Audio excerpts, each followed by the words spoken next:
Now, a lot of people talk about values in a lot of different ways. And so what I mean by that is really what are those like non-negotiables in yourself, those hills you would die on, those things that like if you're looking in the mirror and they're not there, you won't recognize yourself. This is Heal Your Part, and I'm Jennifer Herrera. I'm on a mission to help you heal what's in the way so you can see yourself the way your soul does. Because when you heal your part, everything shifts.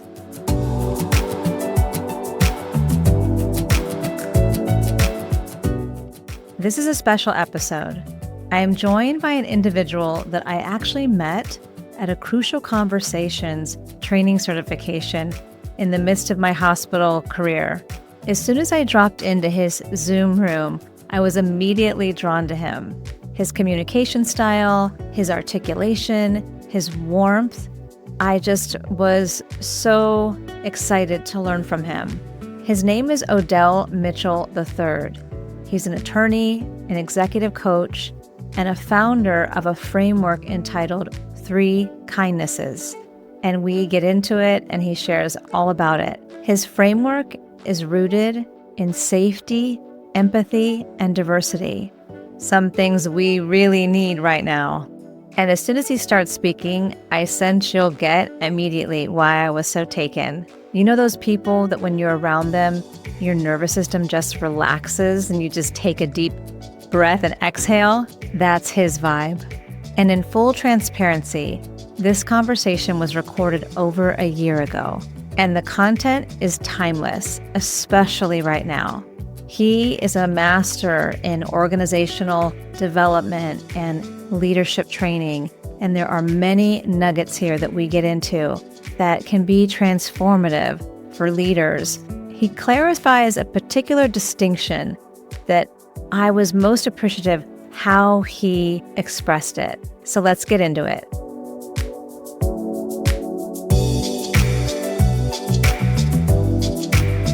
Welcome to the Heal Your Part podcast. This is Jennifer. I am your host, and I am so excited to welcome Odell Mitchell. Odell is somebody that I had the pleasure of connecting with through a training certification that I had the opportunity to do in my last internal role.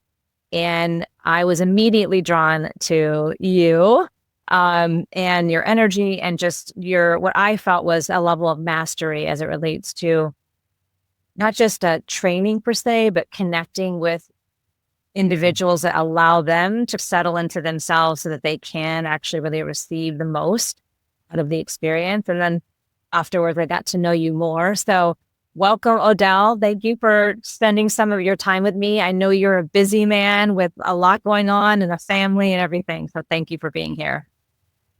Thank you. It's really wonderful to be here. And yeah, we've all got things swirling, but it's best whenever we get to be humans together. So I appreciate it. Awesome. Thank you.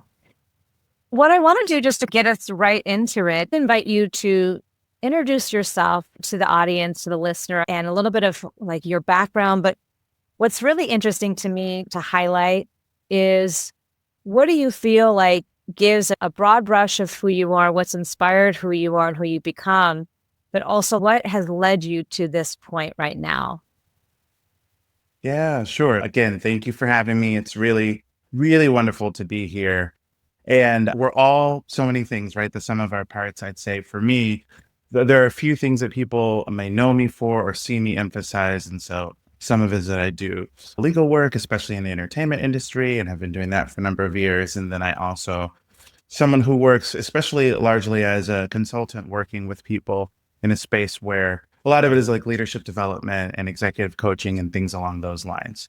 And I think the biggest threads that tend to go through it is really I'm a person who wants to help people be better, like that, just whatever that means for each person. So for some people, we want to be better employees. We want to show up in the space where we're contributing in a work standpoint. And we want to be able to do that at our best selves. For some of us, it means we want to be better in our relationships, whether it's our peer relationships, our family relationships, our platonic relationships, our romantic relationships, like whatever it means to connect to people in that sense. And for me, I am very focused on helping people tap into those things that are already inside of them that will tend to help them be better in that regard. And so a lot of my work, there are a few things that, like I said, I have that legal practice. And then the other big piece that I do is I have a company called Three Kindnesses, where we very much focus organizationally and individually on really drawing in what I would consider active and deliberate kindness into the spaces that are important to people. And so I've done that for a number of years in a number of capacities. And that really generally flows in the space of communication. And a lot of the places where I come from, I come from like a corporate background, as well as an arts background. And again, of course, more than anything, a human background. Yeah. Wow, that's awesome. I think what you're demonstrating and what you're sharing is that we are multi-passionate. We tend to be very multi-passionate. That's a term that I was introduced to over a decade ago. It's just a simple way of saying we have full-bodied lives, and our capacity is also quite expansive. I am curious if you can share a little bit about, how did you decide to create this company, Three Kindnesses? Was there an event? Was there something that happened? Was there a theme? What was your call that initiated this? Yeah, so I was working in a Fortune 100 company, especially it was a large global airline, and I was fortunate to be part of basically a learning and development team. And so at the time, my job was as one of kind of the senior consultants internally, and our audience was a mix. It was both the kind of corporate employees, if you will, and then also what many considered the frontline employees, particularly in the airline space. So people you see at the airport. And with it being such a large space, there were so many ways to reach people. So we were doing all kinds of curriculum, all kinds of programs and things like that, which was really great. I really enjoyed that. But one of the things that I often experienced was this friction between what it meant to move organizationally and what it meant to meet people where they are so that they could then contribute to the organization. And so everything that I was exposed to was either trying to get at that somewhat or just missing it completely. And so I have a business partner, and we both were working in the same capacity in the same organization, often looking at each other going, this is missing. We're stretching, trying to reach to these places. And we saw this continuous thread. So Three Kindnesses is safety, empathy, and diversity in a pretty broad sense. And we saw that when people don't feel safety, then they oftentimes revert back to really basic places where they can't really stretch themselves. If they don't feel empathy towards their experiences, then they struggle to tap into it themselves and express that in the ways that they need to really be strong leaders or strong contributors. And then if there is not a diversity of experience, opinions, perspectives, and just life in general, then it's really hard for people to see all of the potential that's possible. And so pulling one lever didn't automatically open the others. And so it was really that encompassing of those three pieces. And we kept basically going, well, hopefully at some point we can kind of make this happen. And then we just said, well, maybe we should make this happen. Maybe we should do this on our own, really put our language to it. And especially because I had never really heard people talking about the things that I talk about in the way that I do. There are plenty of people, so none of it's rocket science. So plenty of people talking about it, but not quite in the nuanced ways that we often were. And so it was just one of those things where you would say, well, if you can't find the right restaurant, maybe you should just figure out how to make the food yourself, create the recipe in that sense. And so that was a driving force behind it. And then that especially ran into pretty close to the pandemic. And so that created a lot of space where people really needed things. And then so that need was really brought to the forefront. And then at the same time, also created some opportunity to focus on it in a way that might not have been possible had everything been buzzing the way that it was for many of us before the pandemic. It's really interesting. I so love the simplicity of those three words and the way that you brought them forward. It was actually really beautiful. And I think that you also said, I also heard you share something about it's not rocket science, that term that it's ironic in my perspective, because I do feel like that question of how to create a culture that then is creating an environment for people, where I think a lot of the research and a lot of the articles and reflections and rhetoric even goes with like happy people produce better results, that kind of thing. And yet I do feel, or at least has been my experience, and I think I've also heard that in many people that I've spoken to or interviewed, that sweet spot is really elusive. I feel like we're still really struggling as it relates to at least I'll speak about the American work culture. And yes, a lot has happened since COVID. I think that definitely challenged the work environment, challenged the corporation, challenged leaders, challenged employees, it challenged all of us. I also see some of the blessings of how the diamond, I know there's like that pressure on the diamond, and that's what makes it have its final like sparkle. And I see Mhm. that when we have things that really push us. And I still think we're recovering or finding our new way. So I actually think in a way it is actually really a skill. And I think it's a skill that you are called to. And so that's what I'm also hearing and what you're sharing is that if you started your career and you felt a calling towards leadership or development or learning and development, then it sounds like you had that kind of bug in you, that inquiry in you to help people grow. Yeah, absolutely. Yeah, I think a lot of times I would find myself just kind of looking around and going like, it really doesn't have to be this hard, but it is hard, And so it's just like that kind of tension between the two. Like it doesn't have to be. We all like everyone that for the most part, people wake up in the morning and no one is like the villain of their own story. Everyone, no few people wake up in the morning and go, I just want to watch the world burn. Like we all want to do our best. We all want to be our best, but that doesn't, like you said, it's elusive. That doesn't mean that that's necessarily there. And oftentimes we feel like the things that we are experiencing, even though many people are experiencing them, feel isolating. And so to me, that support, that development, and that challenging aspect of people, sometimes it just helps give a little bit more momentum towards the things that people are aiming for. And usually people see that they are performing better in the ways that matter to them, and then they are connecting better in the ways that matter to them. And I feel that people were generous with that, with me, in just relationship and mentorship early on in my career and just early on in my life, like as a young person. I just want to be generous with that as well because I think it made all the difference for me. Yeah. I hear that. And you're reminding me of like why I was drawn to you. And Mhm. I do think that we all kind of have a calling to the work that we're here to do. Mm, And it does really feel like that is the inspiration behind what you're drawn to do. And it's a natural, like I think you even mentioned earlier about the way in which you talk about things, maybe the nuance. And I'm wondering if because I'm just super curious, I have a couple questions, but beforehand, I don't want to jump the gun. And what's present for me is to talk a little bit more about those three words because in essence, and this is what I sense partially, but it's even expanding in this moment for me, that this idea around heal or heal your part, how I've been finding a really kind of sweet way to talk about it, like do your part, but healing. Because my experience, and for whatever reason, my call in this world is that I've always noticed the suffering or the things that mm, were in the way of all the things that we all say we want. And what I've come to find, and then my education and my practice and my devotion has been around understanding that there's a lot of hurt and wound and trauma and things that kind of hold us back. And I think for many of us, it's unconscious because we aren't living in a world that really supports that or has created a safe place, or we've stigmatized mental health, or the other ways it has, I think, tried to be approached. People have put that in the woo category, which I think also then mm. diminishes it for a lot of people or not taken seriously.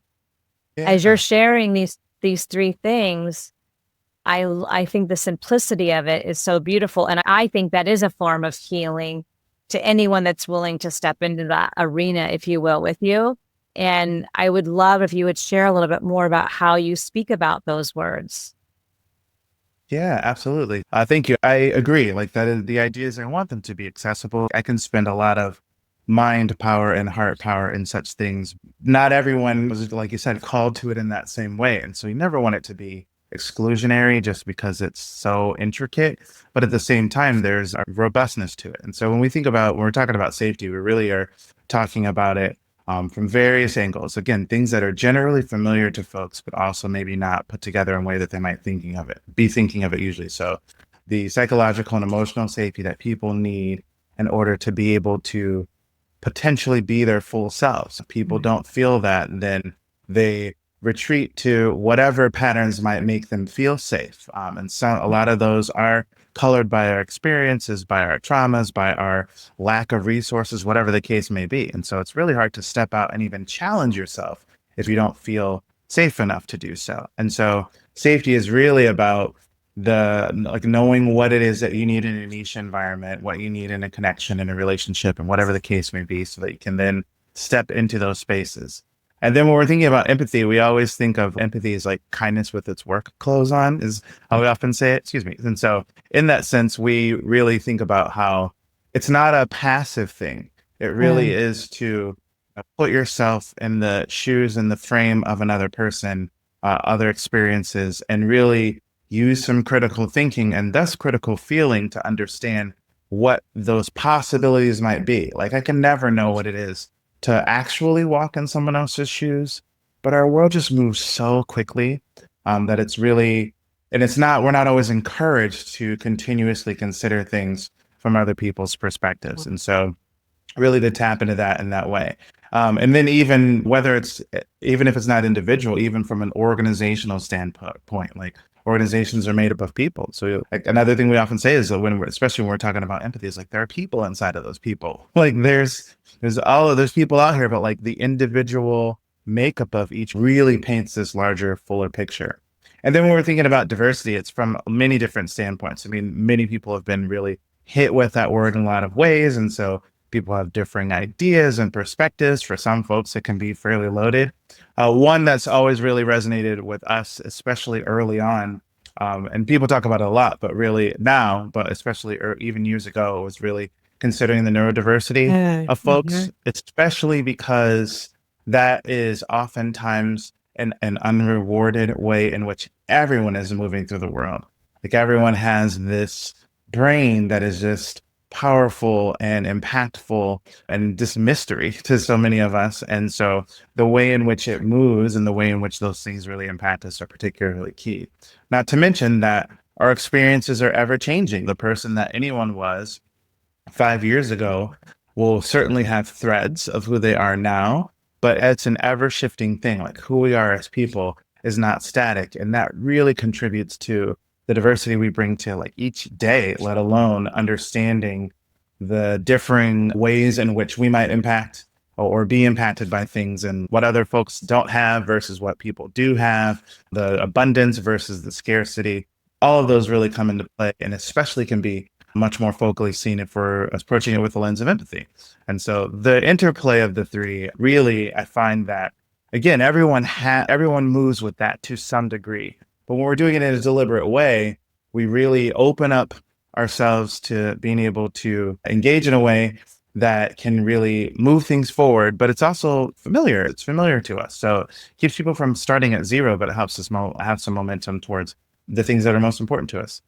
Yeah, it's so inspiring to me, everything you share. And I think I'm reminded that like frameworks, like what you just shared is like a framework, and frameworks can be really effective in supporting people, especially in an organizational structure, in a workplace, in a place where you are going to exchange your skills and effort and time for a paycheck. And because that's a different dynamic, right? There's different kind of pressure there.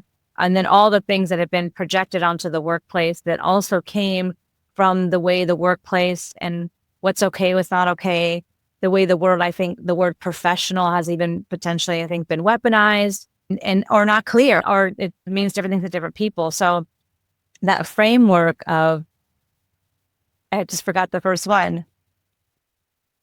So safety, yeah, Safety, and safety safety, empathy. safety, Yeah. empathy, and diversity, I think is really powerful. And I would love to just hang out here for a minute because I feel like this is something that I feel like the listener could really benefit from, because I think a lot of people know this, but yet we Mm. can struggle with it. So I'm curious, in your work and in your experience, what has been one of the kind of biggest challenges or one of the biggest blocks for an individual and an organization in creating and fostering safety? And then in response to that, I'm also curious, what would be your call?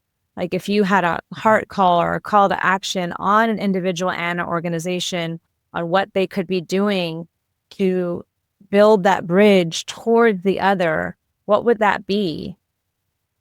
Yeah, I think so. One of the challenges that comes up, I think, is a very human one, is that We often feel like there are plenty of messages out there, conscious and subconscious, that make it seem like we should have it together. Like each day, for the most part, we should know what we're doing. We should feel confident. We should just have our stuff together in that sense.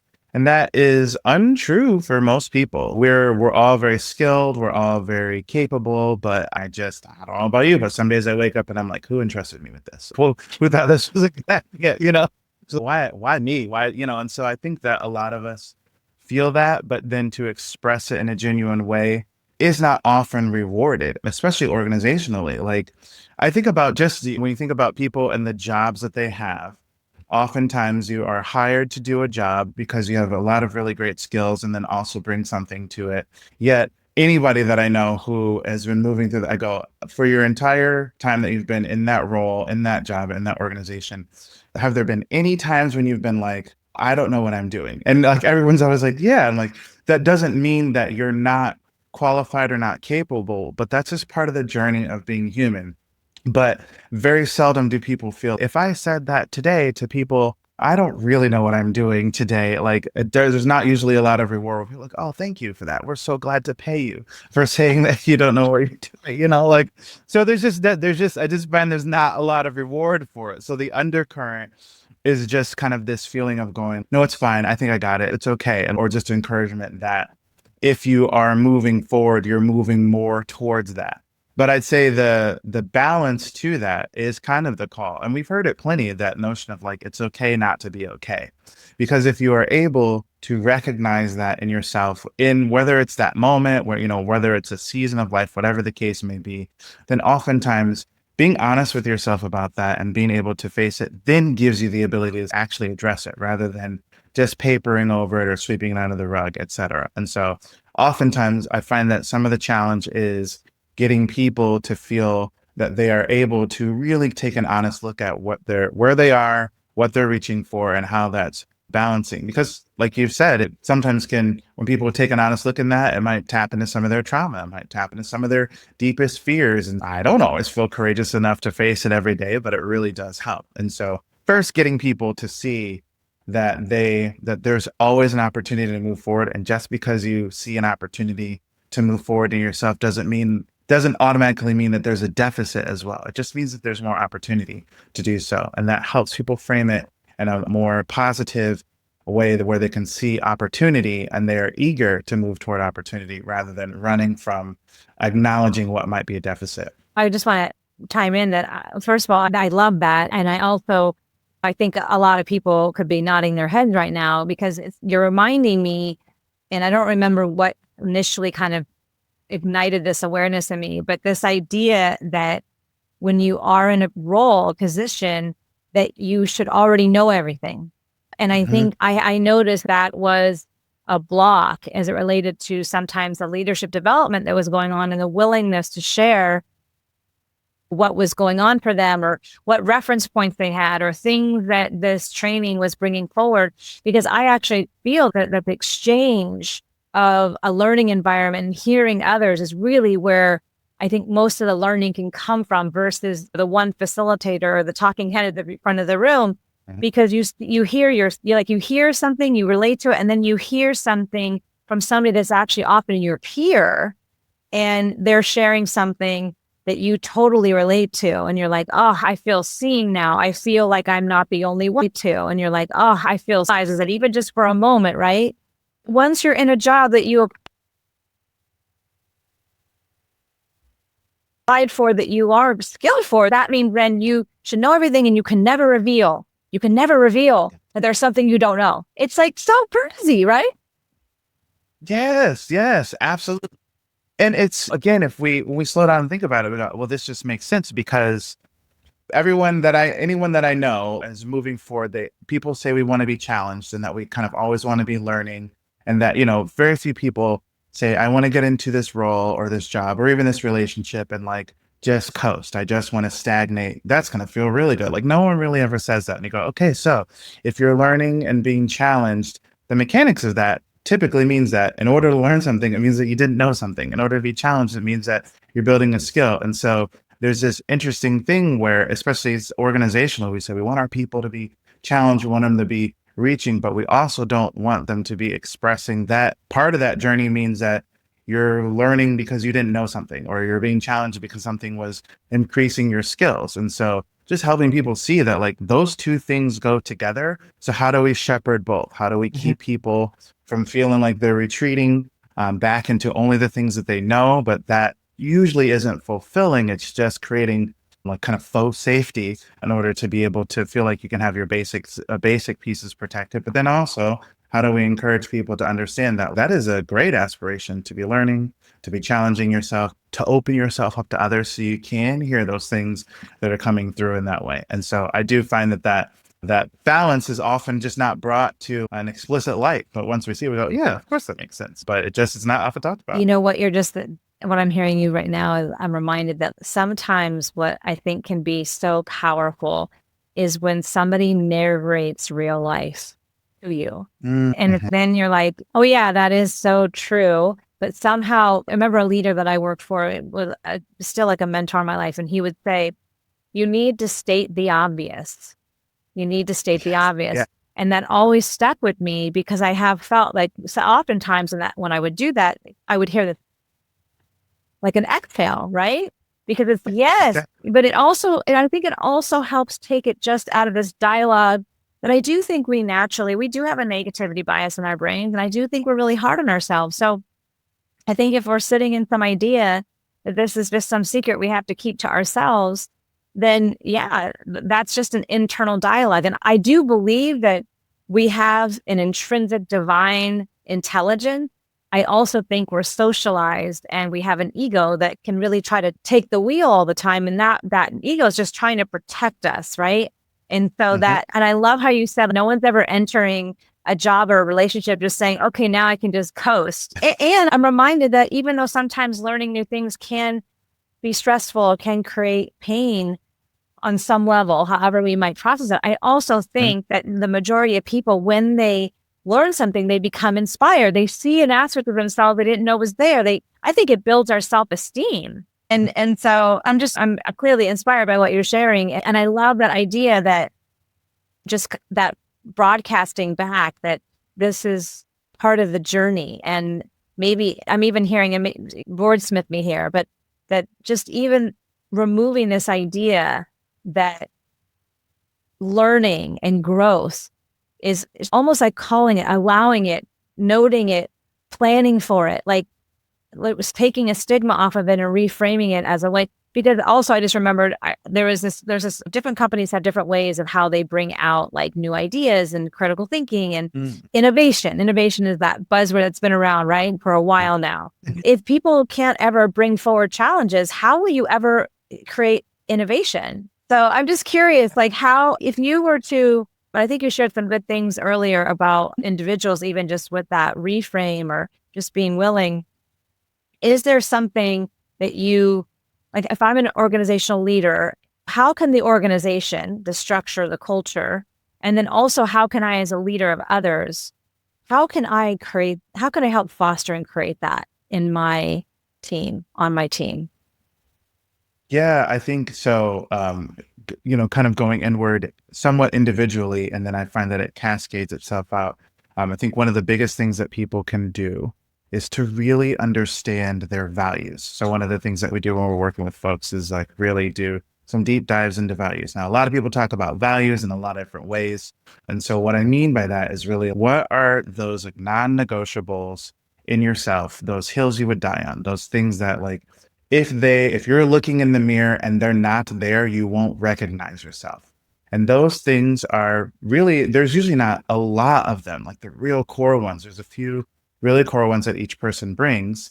And those oftentimes, I find that most conflict or misunderstanding is at the intersection of styles and values. We have different values and different styles, or we have the same values, but different styles of approaching them. We have the same style, but different values. And so when there's not an alignment of those things, that's where a lot of the challenges come through. And for example, like for myself, unsurprisingly, safety is a really high value. Like it's just really important to me that I bring about into the world of people that I'm touching a sense of safety, because I think that lets people tap into their potential and really reach for things to stretch themselves if they need to. So it's a really, really high one. I also really care about details. And so I'm really vision driven, but I'm not the kind of person who is naturally moving towards visionary in the way that where I go, like, let's not get in the details. Let's just see the vision in that sense. And so if I have that as a really strong thing, because details for me help fill in safety. The more details I know, the more nuance there is, the more it informs how are we going to keep people safe, how are we going to move things forward, how are we going to protect the mission or vision of the organization, et cetera. So that's how those things connect for me. So if someone is not operating in that way, then I have to be mindful that my lens is going to see something lacking. That's not true though. Someone might like we can't move forward if someone might be the opposite. They might be like the details really like slow me down. I really want to see the beacon. I really want to shine the lighthouse so that we can see the vision. And so once we understand those two things, then we can be a lot more collaborative. And I just find that a lot of times people's expectations around how others are interacting, especially leaders, I find that their expectations that they have on folks, whenever they're running into friction, I'm going, well, you may not have tapped into what some of your values are, and you may not be able to express them in a way that helps it be collaborative. Maybe you're a fast paced person, but you're leading folks who are maybe more slow and methodical. So you feel like I'm just always dragging people along, but you haven't realized that like fast paced feels like really good, valuable information for you. Or maybe you're someone who really appreciates a skeptical lens. And so when everyone's just always high fiving, you're like, are you really taking this serious? And I go, yeah, but if you understand those balances, then you can be much more collaborative about it. And so understanding it, the word that always comes up is articulate. You want to be able to understand it so that you can articulate it to yourself and then articulate it to others. And then we are able to see the validity of all of them and figure out, okay, which pieces, how do we make this work together? But most of the time, people don't have that understanding. They don't, again, similar to any job that you come in, you don't just sit down and also go, okay, what are your values? What are my values? Like we just start doing the work. And the organization, a lot of times might set up their mission or their vision, but don't necessarily always have a good pulse on the heartbeat of the values. Where did this come from? Or how has it shifted in time? And then also how are we articulating that? And so a real connection to those things that are like, no matter what, we have to have this. No matter what, I have to have this present. If it's not there, then I'm not going to be my best. It can really, really help people. And again, I just find that most of the time people feel them intuitively and they know that sense, but they don't necessarily have a real explicit way of putting it forward to themselves or to others. And that creates challenges. I love this. And I also like at the heart of what I hear you sharing is called self-awareness and emotional Mm-hmm. intelligence. However, Yes. you're also taking it to the next level. And that is what I think is a huge distinction. And that is when you know yourself, one of the outcomes that I'm feeling the highlight in this moment is you can relax. And when we're relaxed is when our best creativity and thinking happen. And so when you know yourself, and then my point is, if you know yourself, you can then find a way to articulate it. But you can't articulate something you don't know. That's the first piece. The second piece, which I don't think they both are automatic, and that is recognizing that not everybody is like you, and your way is not the way, it's a way.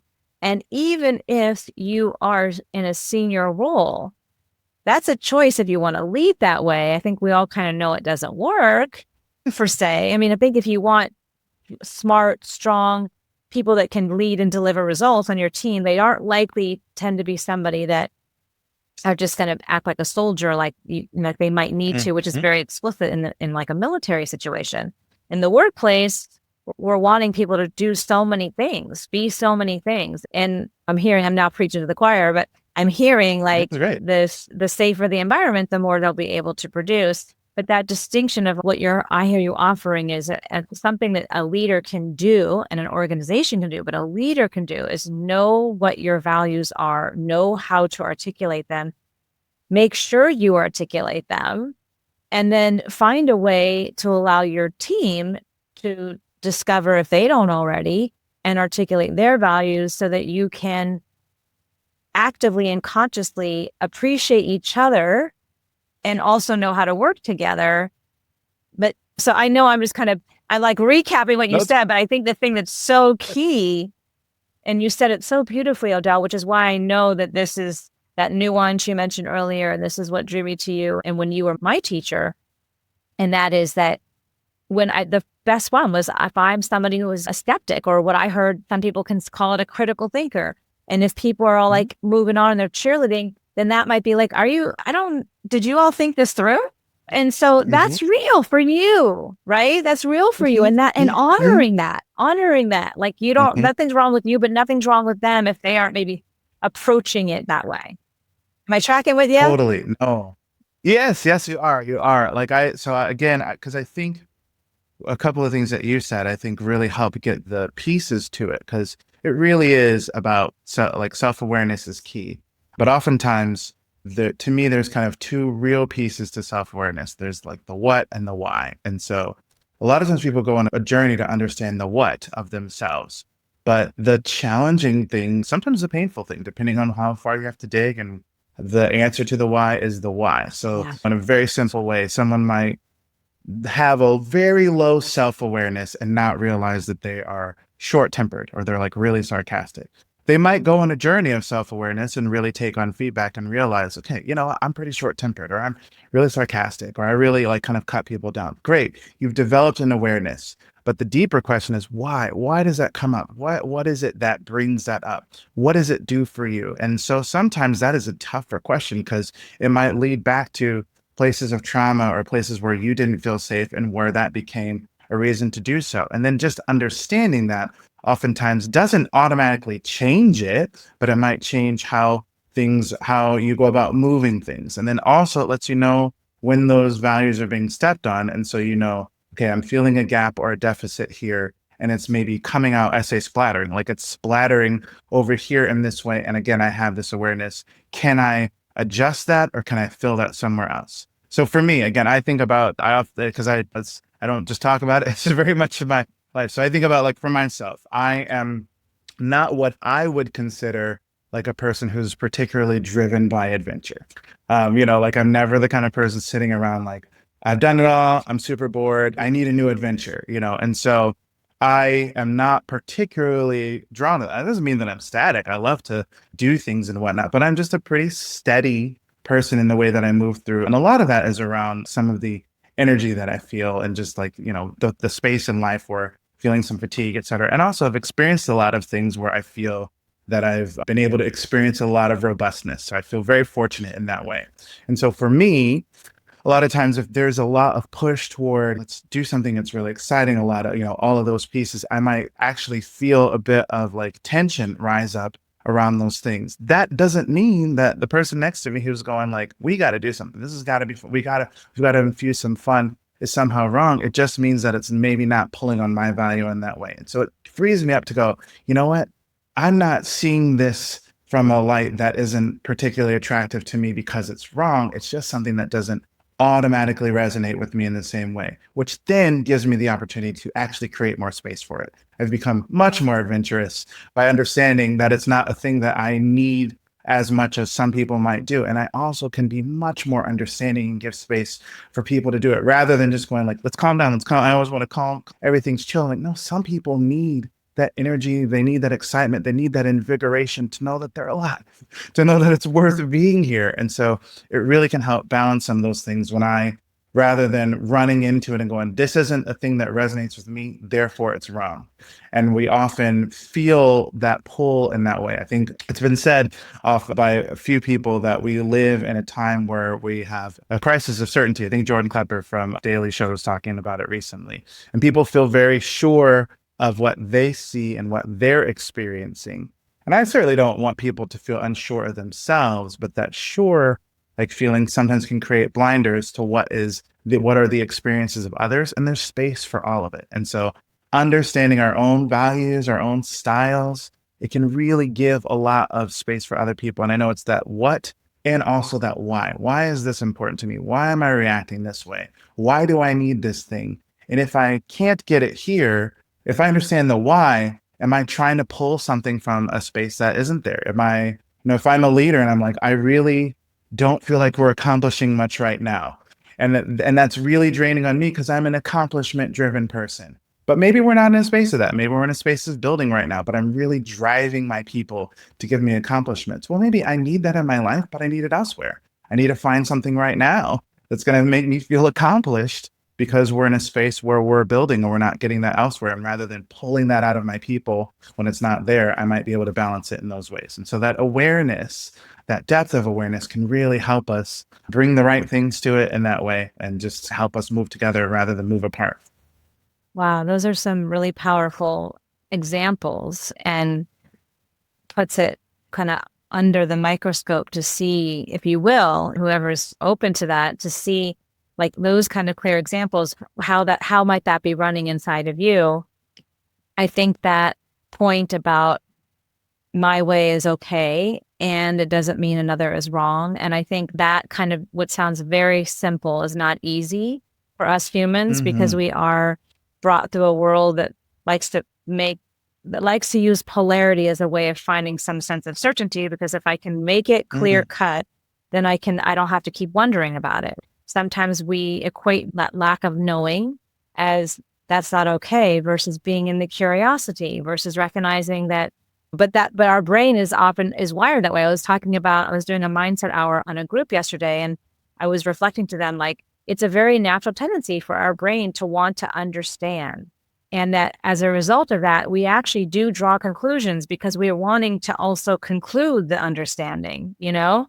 Mm-hmm. And what I also hear you reflecting and reminding us is just that there there is an opportunity. And I think this, in a way, when you were like the second example you gave, I was like, wow, every time I'm engaging in those trainings, it's so powerful to hear people share and what they'll bring forward. I just find that often the other feedback I get is that the environment doesn't support them in stepping into these higher levels either. And that might be that they don't see the senior leaders doing it that way, or they don't feel like they have the actual space to do it because the way the structure and the scaffolding is designed, it doesn't really allow for it, like the time to even have such an exchange. But I think that that being said, is that we're not going to move one mountain at a time. It happens one scoop of soil, one stone at a time. And as a leader, if you're open to becoming more aware, that just becoming more conscious of yourself. And I really thank you so much, because I feel like you taught me something, was something I feel very confident in many ways, but that distinction, or at least that two-part of self-awareness, the what and the why, because I think that's helpful to share it that way and explain it in that way to people. And that you're right, it only gets to a certain level. You might know yourself, but if you don't know why, then you don't really have dominion over it. And Yeah. it's difficult if you don't have that.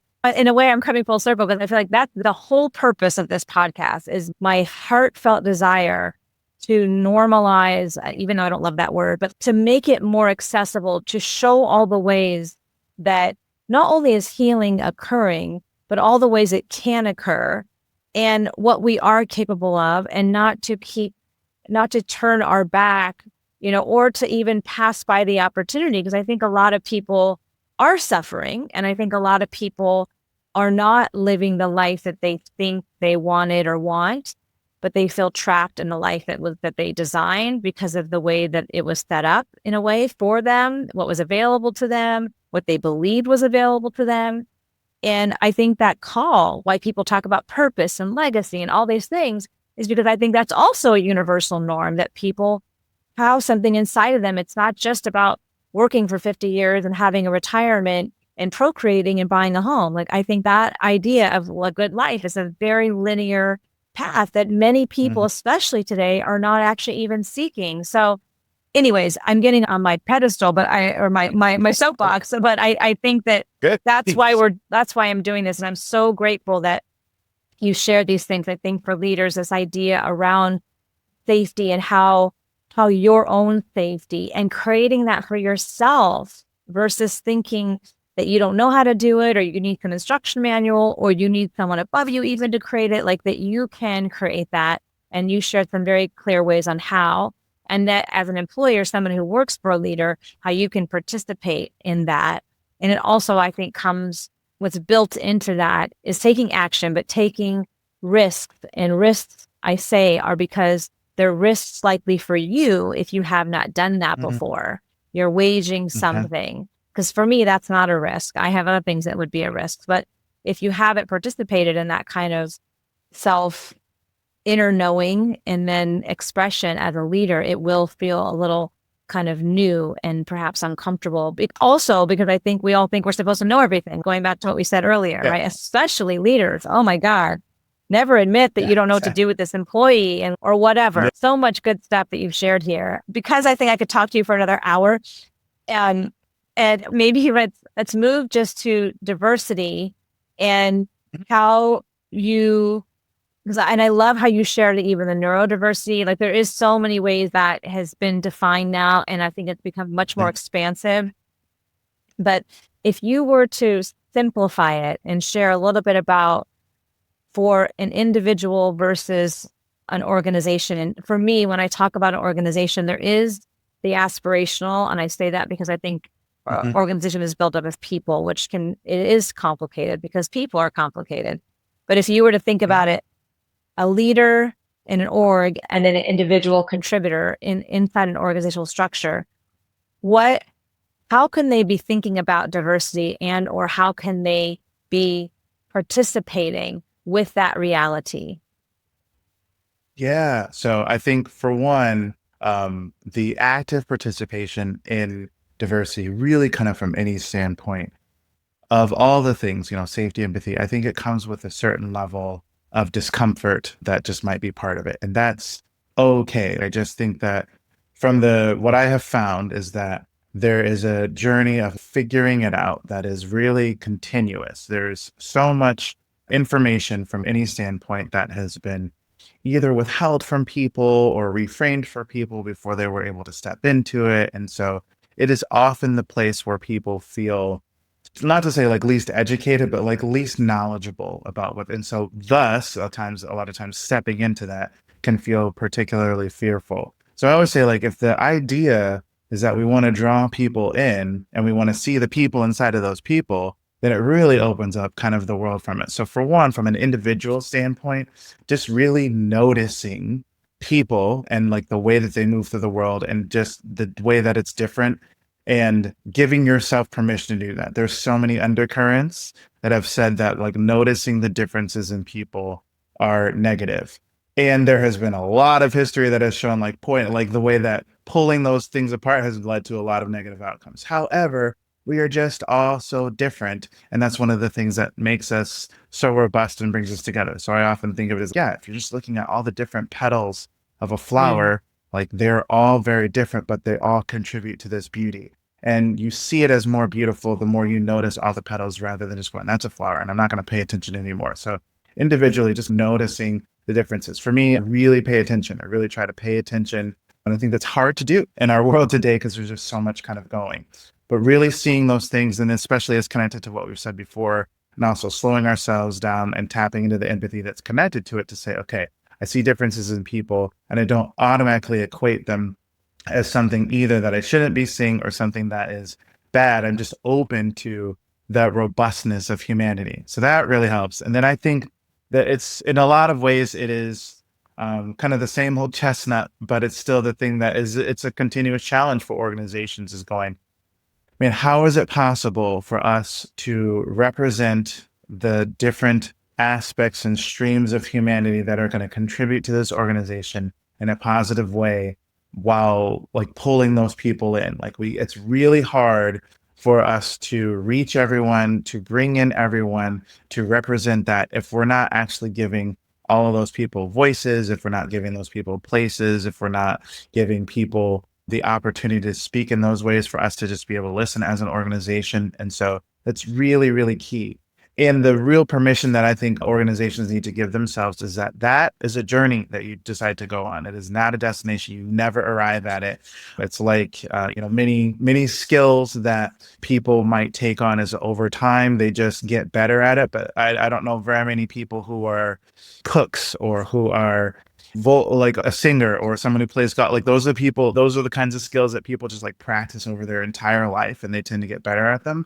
And if organizations view it that way rather than going like, this is a problem we have to solve. We have to become more diverse as an organization. And then instead going, how do we continuously nurture this in such a way to where it's just ever increasing, ever changing? Then great. Like that means that it will ebb and flow and be challenging at time, but we'll always be looking at it actively rather than going, the diversity thing, we did a real big initiative around that for a few years. So that should stick, right? It's like, I mean, some of it might, but it's still, that's not how people work, you know? And so giving a lot of times the metrics that I'm, really helping people understand is that you Yeah. can't measure this by arrival. You have to measure it by markers. How much are we continuously moving and wandering in the right direction? And that just doesn't always feel like quote unquote success, so to speak. And so there's a lot of resistance to that sometimes internally, but being able to do so can really help. Yeah, well, you're percolating my mind so much about this topic. That was one of the parts that I was responsible for at my last role. And it was one Mm, of four parts, and I was a team of one. So it was definitely challenging, but it was one that really, really caught me because I was new to being responsible, in a way, solely mm, responsible for at least the strategy or leading the building of a strategy. But what you just shared were all the obstacles, right? And mhm. that it's treated like any other goal. Like, when are we going to get there? And sometimes that's a whole other podcast, actually. But I still appreciate that and that reminder that it really is about not measuring on the arrival, but on the markers. And I actually think that goes for a lot of goals in the organization. So there's an opportunity to evolve and expand in the approach as well as, and letting it be okay that we are learning as we go. And that's been like my biggest point about the movement of even diversity and equity and inclusion, or just the lack of progress that we've made in some ways as it relates to the racism and all those big pithy things that are not simple Mhm. things. But I think often what blocks it, at least in the books that I've read thus far, and is that people have a really hard time hearing they're doing anything wrong. And it's so extraordinary to me because it's like, why don't you think we're doing shit wrong all the time? And how else do you Yes. learn? And why would we think? That's the whole point. That is why we are Yes. here. Why else would we come here? Just to like have another human and then take off? I mean, our time here really is fast. So anyways, that is a topic that I could talk about for a long time because it needs it. And that idea of almost like my ego does not know how to handle being told I'm doing something wrong.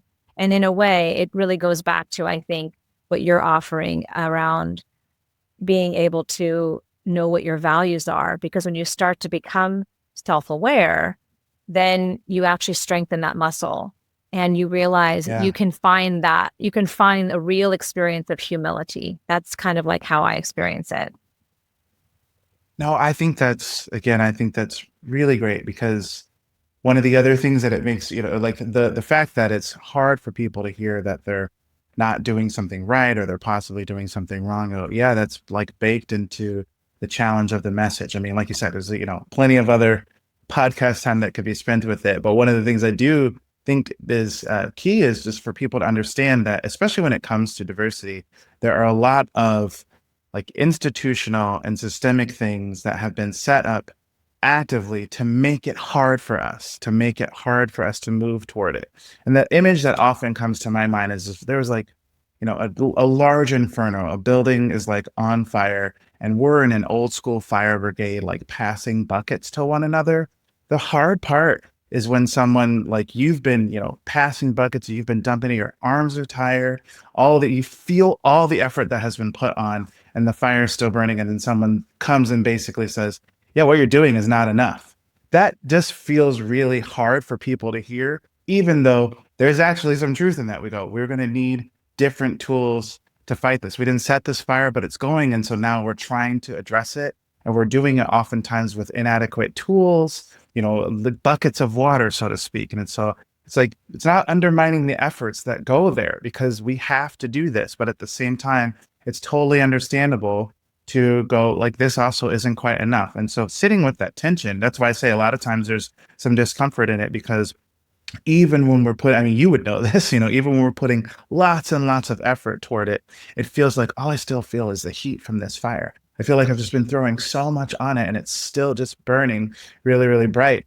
And just acknowledging that, like, look, weren't the ones that said it. And also, like, some arsonists built this thing and then left the responsibility to others. That can be really disheartening. I just find that it can be really disheartening, and it's okay. And also, sometimes people are at different places in that journey. So one person feels really disheartened and really tired, and the other people are looking around going, come on, get in this. So, like, why are you giving up now? And that can also be hard too. So there's all these disparate ways in which we try to approach this piece that can be really hard to deal with as a human. It's probably one of the more exhausting aspects to me. Yet at the same time, the more we're able to move forward toward it and coordinate our efforts, we can bring that blaze down. We really can make some effort toward it. And also we can also build up systems and institutions that help us have better tools to put those fires out when we need to. But it's a big thing. It's a very Yeah. big thing. It's hard. Well, thank you for your reflections, because I do think that what you're sharing right now is a demonstration of the work that you've chosen to do. Like, you are walking the talk. I'm feeling that. I'm feeling how you find these stories and these metaphors to help not to humanize. And what I hear really is compassion. I hear compassion for the entire situation and everyone involved. And when you illustrate it the way that you did, with that bucket of water and that feeling of like, what more? Versus the person that's like, come on, and so I so appreciate that. And I'm really hoping that some listeners heard that today and see how, you're seen and you're a part of this, and you're not bad if you're tired. And we're all kind of like, yeah, how I look at it is like this, is that if you happen to be alive right now, these are the things that you're called to be a part of. You can decide to the degree in which you want to be in them, but it's not an accident that you're here and these things are going on. So to be stuck in just the point and stare or the avoidance, I think a lot of people do that. And I'm not sitting here judging it. I'm just offering that I think that also still leads to suffering internally, because I think most of us have more in us. So, well, I want to be mindful of your time, and I would love to, because I feel like, I don't know if you felt this, because I heard it in a lot of what you were sharing when we were discussing the safety, but I feel like maybe I skipped over empathy. I mean, I feel like you did talk a lot about that as well. So I wondered if can I just ask you, like, maybe and for those who's listening, like, these are not any of the questions I told Odell that I was going to be asking him, but I did say that it might just be really focusing in on his work, because I had a feeling this would happen. Would you be willing to share a little bit about maybe something significant in your path that helped shape you, or maybe even this work you're doing that you would say has been a significant part of your healing journey? Yeah. For me, so one that's really personal but really important to me is I am a single parent of two school-age children. So I've got two wonderful daughters. It's awesome. And that there are so many spaces in which that gives me the opportunity to go, wow, man, I don't know anything. Like, I'm good at it. I love being a father. I feel like I'm pretty capable, really adept, especially compared to many other parents and just the challenges that are faced there.